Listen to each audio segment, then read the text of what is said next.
Hey guys, so I want to give you some updates. Now I'm 8 weeks out from prep. This is week 9, 9 weeks out. This week training week. This is 595 for 4 at RP7, and I gotta tell you what, this week has just really seen a dramatic uptick in performance. I've never really been this strong. In fact, I'm kind of having to hold myself back in terms of how much load I'm increasing on my compounds and my accessories, just because things really feel that good. And this is something that I have noticed happens if you ease into your training right. It does take time for these adaptations to actually start coming and occurring. And what I've found is that the number one thing that people need to do is obviously, so I don't think it should be framed as intentionally undershoot your RPEs, but really just respect the purpose of starting out with lower RPEs. I basically start off my blocks with 5 to 6 RPE on my compound lifts, and then I will progress up to a top end RPE of 8 to 9, depending on what the lift is. Usually I will push bench more towards a 9, and squat and deadlift it's not really above an 8.5, just because the trade-off in fatigue is not really worth it for those. But the number one thing that people need to kind of realize is these adaptations take time to develop, and the repeated bout effect is what we're kind of looking for. So if you start off too heavy, right, you are overshooting from day one, you're never going to give your body time to actually adapt, because you're not going to be as conditioned for those loads, and you're going to have fatigue rise exponentially. And what we want to do basically is create this situation where fatigue is slowly accumulating, but fitness is able to rise much, much faster than our fatigue. And you'll get to this point in training where you'll kind of notice that your normal additions in load to the barbell will either maintain RPE or decrease if you're really doing things right. If volume's in a good spot, if your nutrition's right, if your training intensity is right in terms of intensity of effort, which just obviously executing every single rep with a full intent, but also hitting your RPEs and trying to be as close as possible to them. That's what's going to happen. You're kind of going to have these spurts of progress that will come. Now, but the number one way that you don't have that happen is you try to overextend yourself beyond your current abilities. And I was coming out of being sick. I was much weaker. I was deconditioned. I was very light. I did not have any glycogen in my muscles. And I was still just recovering. And so I wasn't able to really put forth as much effort as I wanted to in my training. Therefore, I put less load on the bar. But I think the biggest reason why I've had this training uptick is because going into this new block, coming out of the 2 weeks I had, which are more so intro weeks coming after being sick, I really took things easy. I think I probably have my top sets around like an RPE 5 to 6 at most. And, my down sets were probably around that same range too.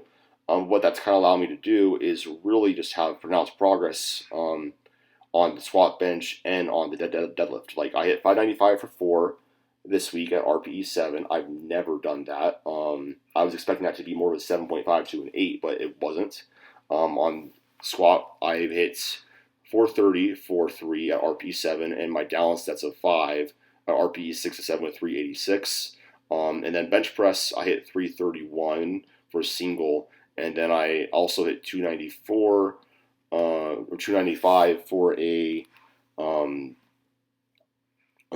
top set of 4 on bench. And this just kind of happens because you don't have to respect the process. And I think it's really easy as lifters, and I really have struggled with this in the past. I struggle a lot with anxiety and self-doubt around my ability to perform, and that has led me in the past to overshooting, not doubting my abilities, feeling like I have to just show off or overextend myself, and that just never works. I always either get hurt or I just don't make the progress that I should.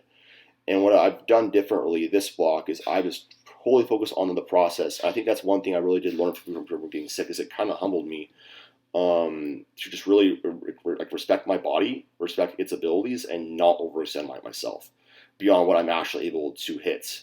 And I think that obviously, so progress will come in waves. I think it's important to understand that. Most of the time, as you become less beginner, it's just going to, you're going to have spurts of training progress.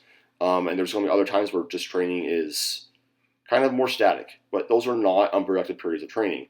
You're still creating adaptations. It just is taking a little bit more time for them to manifest themselves. Number one thing is that I don't like this term, but stay in the pocket and really just stay focused on the long-term goal. So that's where I'm at right now.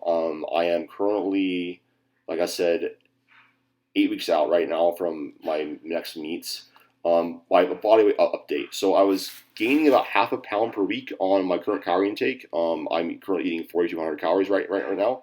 It's gaining about half a pound per week on that. And then all of a sudden this week, for kind of out of nowhere, I gained 2 pounds. And this is important to also state, I was freaking out a little bit just because I'm like I gained more than I wanted to. This doesn't really make any sense. But you kind of have to remind yourself, Bill, this doesn't make any sense.